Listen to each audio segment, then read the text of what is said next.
My guest today is Dr. Dan Cleather, a strength coach, educator, and scientist.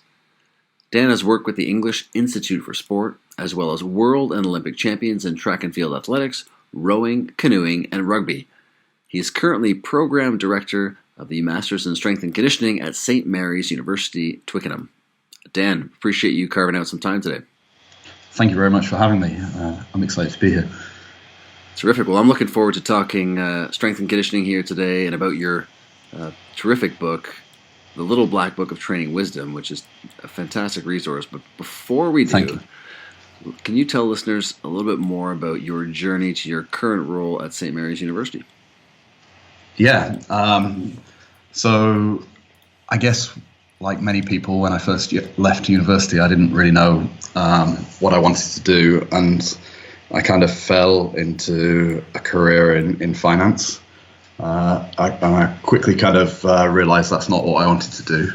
And at the time I was trying to get better at playing basketball.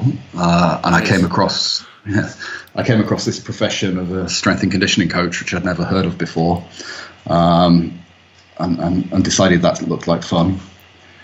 So I guess that was early 2000 in the UK, and there didn't seem many opportunities to train as an S&C coach. So I moved to California and studied at Long Beach State, worked in their weight room until I got a job with English Institute of Sport to come back to the UK and actually work as an S&C coach. I guess. Sorry, go ahead. That's fantastic. Yeah, you traded the dark winters for the sunny skies of the West Coast, right? Yeah, I'm still not sure that wasn't a mistake, or the return wasn't a mistake. Terrific. Well, listen, let's talk about some of the mistakes people make in training, because that's definitely a great part of your book, how well you unpack a lot of this stuff. And, can you take us through, whether it's athletes, clients, trainers, some of the common mistakes you see at different levels, whether it's beginner, intermediate, or even advanced lifters? Yeah, thanks. I start my book with a presentation of what I call the Cardinal rule of training. And the Cardinal rule of training is simple, and I think most people have it in their mind, and that is that to get better at things, you have to do it a lot. And if you're going to do something a lot, you have to be really consistent. The mistakes that people make in training across all levels are that they pay lip service to the Cardinal rule, and they behave in a way that actually prejudices their consistency. Mm-hmm. So I guess a classic example of that is that athletes who overtrain. So kind of athletes have in their mind, okay, I need to train really, really hard because that's how I'm going to get better. But in training really, really hard, they either get injured or overtrain, which then means they miss loads of training and actually aren't consistent. Yeah, it is incredible how well you lay out that Cardinal rule, and how when we think about whether it's recreational clients or even athletes, that it is difficult for a lot of people to adhere to that idea of just consistency and really building up to things. And a quote from your book is, probably the most problematic guideline is the suggestion that to train for increases in strength, it is necessary to use loads of greater than 85%. So, dovetailing on what we just talked about, could you unpack that quote a little bit? Yeah. So, if you look in any textbook as to what maximum strength training is, it's probably going to say that maximum strength training is training with an intensity of over 80 or 85%. And so kind of like a really classic strength training protocol would be to do 5 sets of 5 with 80 to 85% of your one repetition max. If you're to do a session like that, it's really hard. Like if you're a reasonably well-trained person, to do 5 sets of 5, say of a back squat with 85%, it is a really grueling workout. And the idea that you would do that type of workout week on week is just desperately unrealistic. And and would lead to kind of quickly breaking or losing motivation. Yeah, it is amazing how obviously the more advanced the lifter, the more apparent this becomes. And Dan, is that a result of oftentimes in science and in undergoing some of these studies, we're using more novice or collegiate student lifters versus the really advanced lifters, or what's going on here?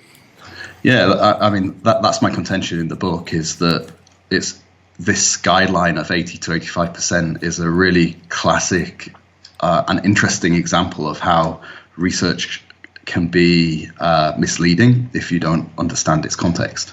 And so, yeah, most research studies that have actually looked at the effect of training are done in less elite populations and over short time periods.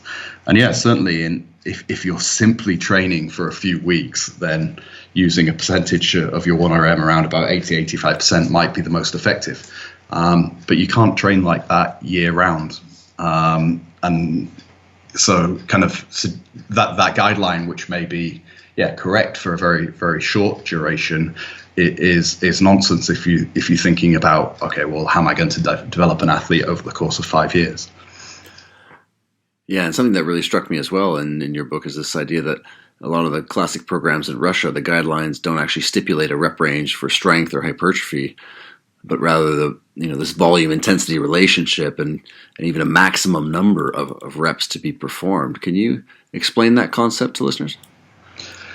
Yeah, so I kind of, as you say in the book, I contrast the Western research, which says, okay, you train at 85%, with some of the Russian research from the 60s, 70s, and 80s, where they kind of case study what the very strongest Russian weightlifters were doing.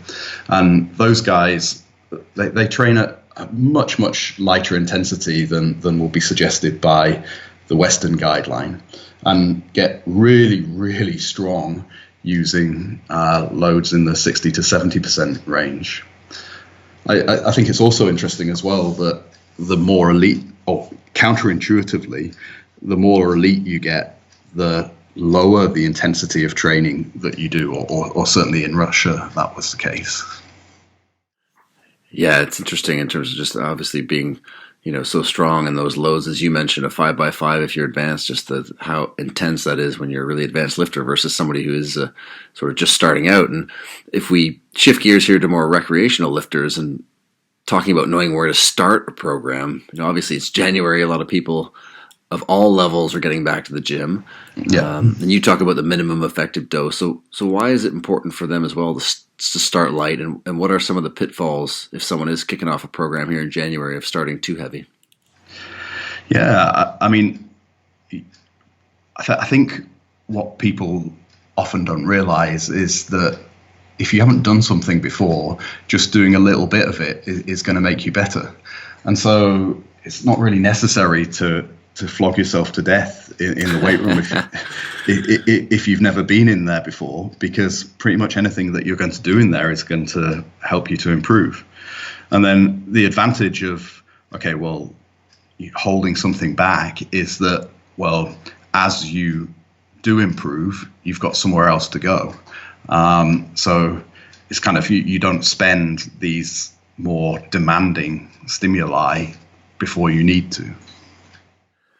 And Dan, is that something that you would still see? And I mean, I know in recreational gyms and stuff, that's definitely something we still see with trainers kind of really beating up new clients too excessively. But is that something that you still see in athletic circles or collegiate high school circles of going too heavy to start programs? Yeah, very, very, very much so. At the most elite level, I have still seen Olympic medal winning athletes make big gains in strength just by going back to basics, but going back to basics in terms of the way that they load. So start light and progress sensibly, rather than just hammering yourself all the time, which just means that you plateau and don't make improvements. And you also make a great argument as well that wave loading is one of the most effective ways to make progress. And could you maybe define wave loading for anyone who might not be familiar, and talk about some of the ideal rates of progression? Yeah, so I mean, personally in my practice, I use wave loading extensively. Wave loading is just an implementation of probably the most classic and historically true resistance training principles, and that is this principle of progressive overload. So that, okay, if you train with something, you adapt to it and you get better, but then if you want to keep getting better, you have to increase the challenge. So wave loading is a very simple way of increasing the challenge, which is that you just each week increment the load that you're using.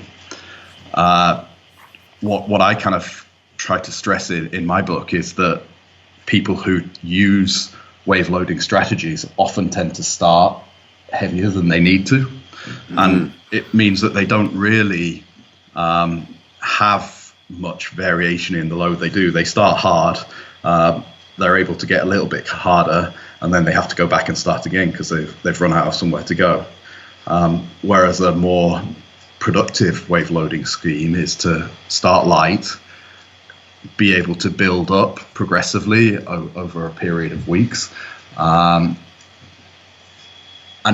not have to work too hard to get better in the early and middle part of the cycle. Yeah, such a great point. And obviously a lot of programs that you read in the blogosphere, online coaches, they often want, trainees to really max out each wave, to keep going until they're really no longer improving. And you make a great point of suggesting, to start a new wave before an athlete or a client is maxing out. Can you discuss why? Yeah, it's something that I've only come to recently, because I also used to kind of, run a wave protocol until the athlete really reaches their peak. But if you think about what you're doing, then you really are squeezing every last piece of adaptation out of the athlete. And so when they get to the end of that cycle, they're going to be pretty drained, and that's going to result in a necessary kind of dip in performance. In the book, I kind of use the analogy of a peak. So if you think about a mountain, if you go up one side to reach the peak, by definition, that means there's a big drop on the other side. And so, I think it's much better to kind of start building up through a cycle, get to a place where you're flying and everything is easy, and then go back down and start building up again, rather than continuing until everything starts getting hard again, even if you're a little bit stronger when everything starts getting hard again. Yeah, that idea you highlight and really make a good point of is this normal reaction of having a significant drop off after you really do truly peak. And I think that's something that a lot of clients, trainees, athletes, even trainers often forget. And why it's such a good reason to be using that type of strategy. And you talk as well about a bit of the myth of always giving 110%, and this probably dovetails on what we've talked about here. But can you talk a little bit about that idea of going all out all the time, and definitely something that we see in social media or in commercials of athletes? It's always 110%. Yeah, all the time. I just don't think you can do it. I mean, another of the key principles in my book is that, and again, it's not a particularly original principle, but is this idea that, okay, well, if we're training heavy, we want it to be heavy, and if we're training light, we want it to be light. Whereas actually what most trainees tend to do is just tread water in the middle. So kind of they can't bring themselves to train light enough. So whenever they train, they kind of train moderately hard, and then for hard sessions, they kind of train hard. But the impact of that is, well, they're just at a very similar range for all of their training. I think that when you want to train hard, you need to be able to go hard. And so if you're going to, in order to be able to do that, that means that you very necessarily have, when you're training light, it has to be really light. Maybe it's a point that applies a little bit more to more elite athletes than to recreational athletes.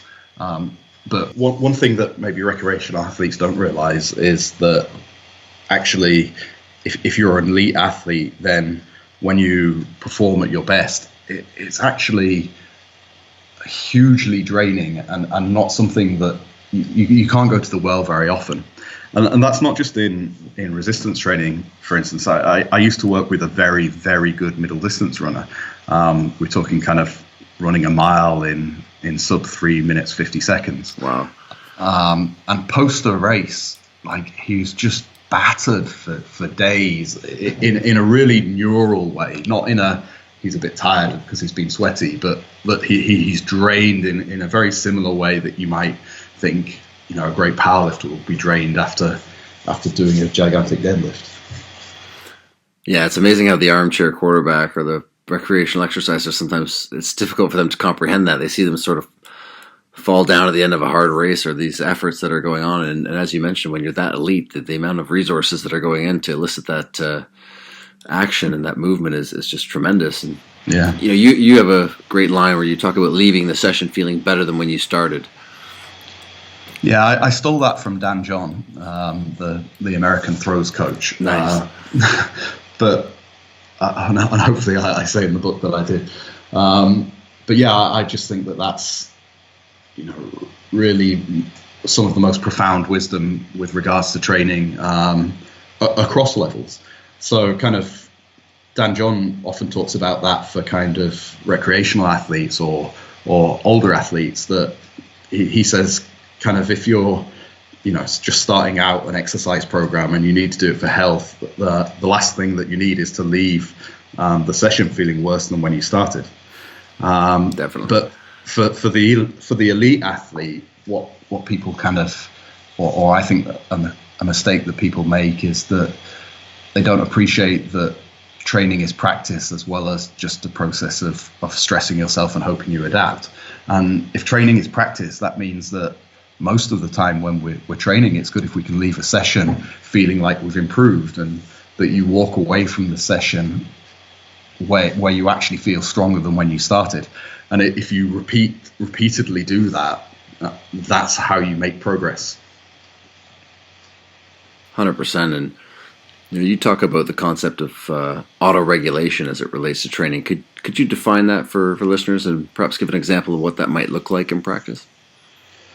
Yeah, so autoregulation is this idea that rather than stipulating what we're going to do weeks in advance based on a guess at how we're going to progress, that instead we let our body tell us what's the right load or volume to train with on any given day. And there's various ways that you can do that. For me, and the most common way that I auto-regulate training is that I don't have any expectation as to, well, if we're running a wave loading cycle, I don't have any expectation as to how many weeks we're going to load there. I'm just going to let the athlete's progression dictate that. If they're getting better, that's great. We'll just keep doing what we were doing. If things start to get a bit hard, then that's a signal that we need to change something, not that we've reached the end of an arbitrary 4 or 6 week cycle. And Dan, is that something that comes with experience as well, of being able to work with athletes over a period of years or whatnot, or is that something that even younger coaches could, if they put their focus to that area, could start to be able to use that type of skill? Yeah, I think it's something that anyone can use, and I think that there's technology that can help less experienced coaches to do that. So in strength and conditioning, one thing that's very popular at the moment is this idea of velocity-based training, which is that there's technology available now which can tell you how fast you're moving, and that you make decisions as to when to start or stop or what load to use based on the speed that you're able to move in that activity. So that technology for me is just doing something that an experienced coach does with their eye. But for a less experienced coach, yeah, it gives you help as to, okay, well, you can quite clearly set up some autoregulatory rules around about velocity, and then use that technology to guide you. Yeah, 100%. I mean, definitely that coach's eye, especially with experience, is able to do a lot of the things that technology can do on multiple fronts, whether it's strength and conditioning, nutrition, medicine. But it can definitely provide some benefits there for younger coaches as well as experience. But, another great quote that you have in the book, and something that I think we're often thinking of coaches or athletes or young trainers, of moving as much weight as fast as they can. And you say, I think the most interesting skill is derived from strength training is the ability to move a sub-maximal weight fast with good technique. Can you unpack that statement for listeners? Yeah, so, I mean, I kind of, in my practice, try and avoid saying power, because my background is as a biomechanist, and kind of when people talk about power, they're not very precise in what that means. So I think this is my way of trying to describe what power means to me, and that is that, okay, the best strength trained athletes, they even when they're using a pretty heavy load, still execute technically very well and move very fast. Mm-hmm. I mean, one of the things that I kind of see in say CrossFit, and if you look at the effect of CrossFit on Olympic weightlifting, and I think that CrossFit has had a very positive effect on Olympic weightlifting. For sure. But one thing that lacks there is that often when CrossFit athletes do Olympic style weightlifting, that there isn't the explosion in the second pull. They don't have this ability to just suddenly change pace and just exert a huge amount of force really, really quickly. Mm-hmm. For me, that's what's interesting in the weight run. That's the quality that I think allows an athlete to dominate on the field of play. Definitely. And I mean, you talk obviously technique there, and that comes down to coaching. How important is a skill is really good technical coaching? Yeah, I mean, for an S&C coach, it's fundamental, and I think it's if I can rant for a little bit, I think it is. Go for it. Thanks. I do think it's an area where, in strength and conditioning, where our expectations could be raised a little bit. I have the perception that kind of, like a lot of coaches think that the process of getting an athlete to move really well is slow, whereas often athletes can be taught to do things well very quickly if you have coaching skill. So maybe a good example of that is that it's very common in strength and conditioning to hear S&C coaches say that they don't believe in using Olympic weightlifting with their athletes because it's a skill that takes too long to learn. Mm-hmm. For me, that's just them saying that they're not very good weightlifting coaches. Because in the short term, a good coach can definitely teach those skills or variations of those skills, correct? Exactly, yeah. And today, with obviously the explosion of S&C and at the university level and master's degrees, like at St. Mary's University, obviously getting behind more data and collecting of data, where's that marriage between being able to build that good technical coaching and, of course, layering in all of the science and data gathering behind that? Yeah, it's a really interesting question. I mean, I think, so if we talk about our program, our program is first and foremost driven by trying to help people become the best coaches that they can be. So kind of coaching really takes primacy, I would say.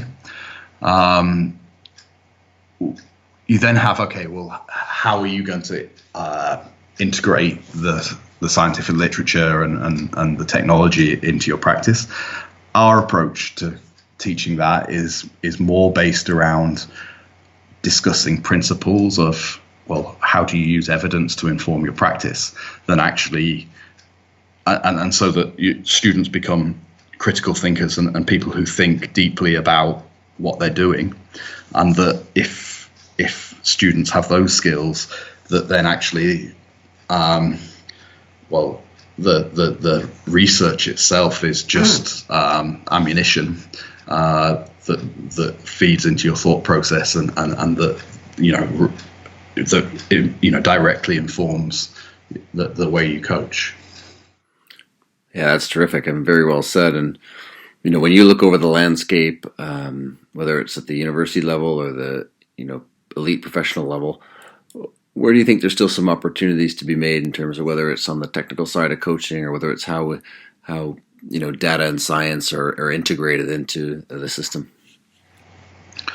I think there's huge opportunities for improvements to be made. Again, one minor rant that I have in the book is this culture of this culture, or this idea that's been promoted by British sport, and in particular British cycling, of, okay, well, the way that they get better is the accumulation of marginal gains. That is that, yeah, okay, well, if we can find 1% here and 1% there, that's how we make big improvements in performance. It's always been my experience working with elite support that in very many areas they're a very long way away from having tapped out the potential of just doing the basics well. And so, yeah, I think there's a great many places that we can go, and that we're a long way from seeing the ceiling of human potential, actually. Yeah, I mean, it's fascinating, isn't it, to see what could be done and can be done. And when you talk about potentially some of those roadblocks or hurdles to some of those fundamentals, are there certain areas in particular, or an example that you might be able to give to really highlight that? Yeah, so an interesting example maybe is one thing that's very, very big in the mythology of British cycling is that they had this Secret Squirrels Club. And the Secret Squirrels Club was the team that was doing all of the technical development in terms of the bikes and equipment that the riders were using. Mm-hmm. And years and years ago, I saw a presentation by Chris Boardman where he was talking about kind of what he was trying to do in the presentation is that he was trying to illustrate that that the Secret Squirrel Club was really, really responsive and adaptable, whereas, and so he was presenting this as really, really great best practice, whereas for me, all I was hearing was examples of poor planning. So, for instance, before, I think it would have been the Athens Olympics, they had kind of the engineer who worked on Chris Hoy's bike. They kind of, the athletes had gone into holding camp, and apparently they'd kind of said, okay, well, your job's done now. You can go off on holiday. And so this engineer had, gone home to Brazil or something.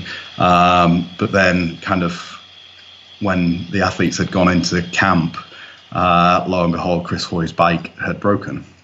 So they were then kind of telling this story of how they'd got the engineer over Skype, which 10 years ago would have been pretty unusual, and that they were using a hairdryer to heat up X or Y component, and managing to kind of use the everyday household items that are around in order to fix Chris Hoy's bike. MacGyver it together. There you go. Yeah, exactly. And for me, I mean, I was just perplexed by the idea that, okay, well, why didn't you let the guy go on holiday after the games?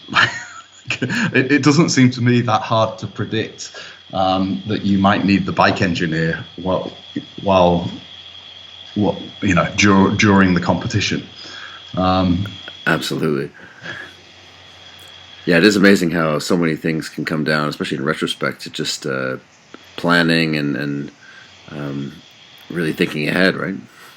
Yeah, and there's like if you get into it's always a dangerous game to start looking at the way that certain athletes are training and saying, okay, well, these guys could be better if they were doing this or that. I mean, that's a very dangerous game to get involved in. But it's pretty common in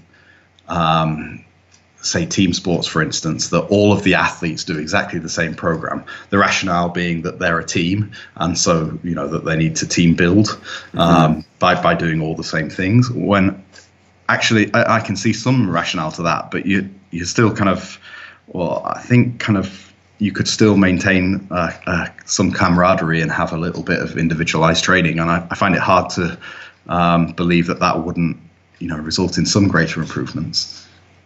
Absolutely. And, Dan, dovetails into my next question here, which is, throughout your career in California, English Institute of Sport, working with numerous professional elite athletes, what were some of the biggest lessons that you learned, perhaps through challenges, perhaps not, but the biggest lessons that you learned along the way? I'll tell you my biggest professional failure as a coach.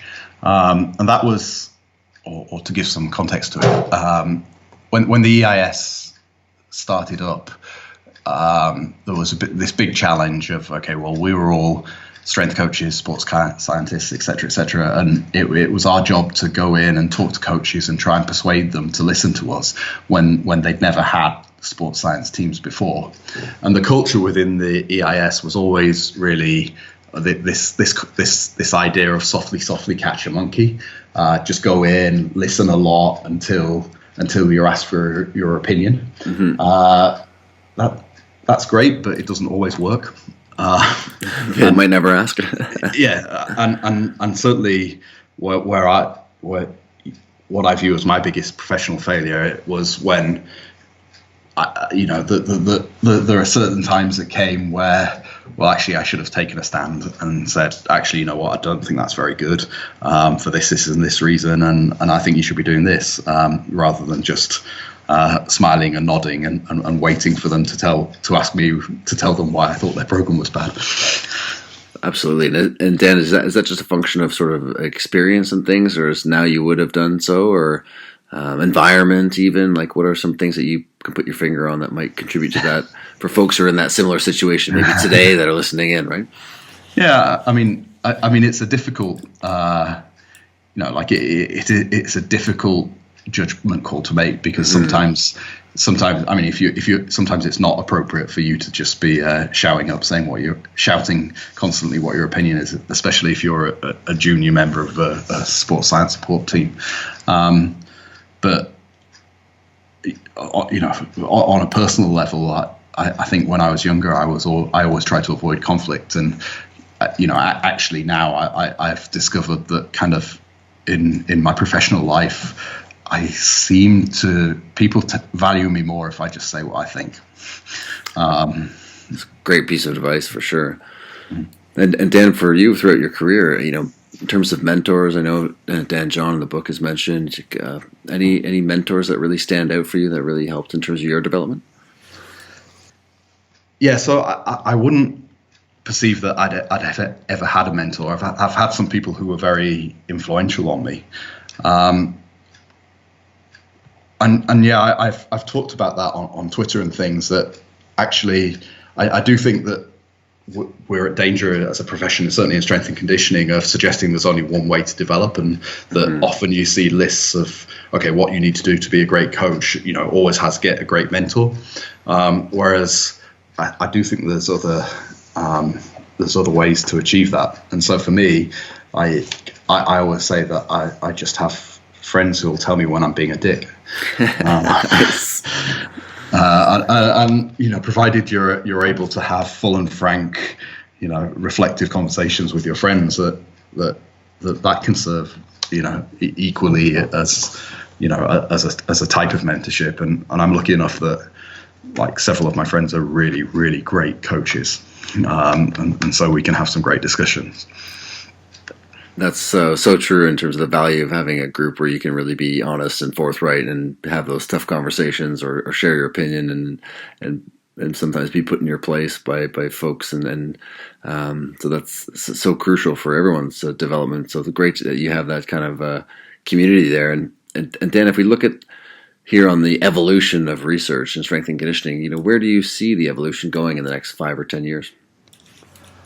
I mean, what I'd like to see in the evolution of research in strength and conditioning is many, many more well-designed training studies. I think that the big weakness with the literature relating to training is that things aren't very well controlled, and that ultimately what you get is you just have one training program compared to another training program, where those two programs differ on all sorts of different variables. And so then the outcome of that research is just well, this program worked better than this one, but it doesn't tell you anything fundamentally about or deeper about the training process. So yeah, what I'd like to see is a lot more really, really tightly controlled training studies that just try and pick apart the effect of individual variables, so that the two groups that are being compared aren't that different at all. There's just one difference between them, but you can then actually start saying definitively, actually, you know what, I think this is the driver. And so kind of with my students, one thing which ties very closely to my book is that I feel very strongly is that in many cases starting light leads to better gains. And so we've done a few studies now where the athletes follow exactly the same program pretty much, apart from one group just starts lighter than the other. And then the result of that is actually, yeah, you can say something actually pretty useful. And in our work, we have supported this idea of, okay, yeah, like training light, is probably at least as effective, if not more effective. Yeah, it's really interesting, that idea of being able to parse out some key takeaways from a lot of the research, because there's obviously so many variables involved. And are some of the hurdles to that, Dan, just the resources, or being able to recruit the right kind of trainees, or is it simply just a matter of focusing everybody in and getting to it? I mean, training studies are difficult. That like it's hard to recruit, it's hard to get people to adhere to programs. In today's science, as academics, we have a lot of pressure to kind of publish lots of research because that's how we're judged. And the outcome of that is that, well, if you have a choice between doing something that's difficult or something that's easy, many people will do something that's easy, and that leads to many publications. Mm-hmm. So I do think that the structure of science does mean that less of this work is done. But yeah, like it's also certainly because, yeah, these studies are difficult. I always try and encourage our students quite strongly to do training studies, because they're useful, but also that they're a really great challenge. And education should be challenging properly. That's terrific. Listen, Dan, I want to definitely respect your time here today, and fantastic insights here so far. So, last question for you. For an athlete or coach who's listening in, what's one piece of advice on this topic that you'd give to help improve their potential and their ability to perform? I guess don't forget that training is practice.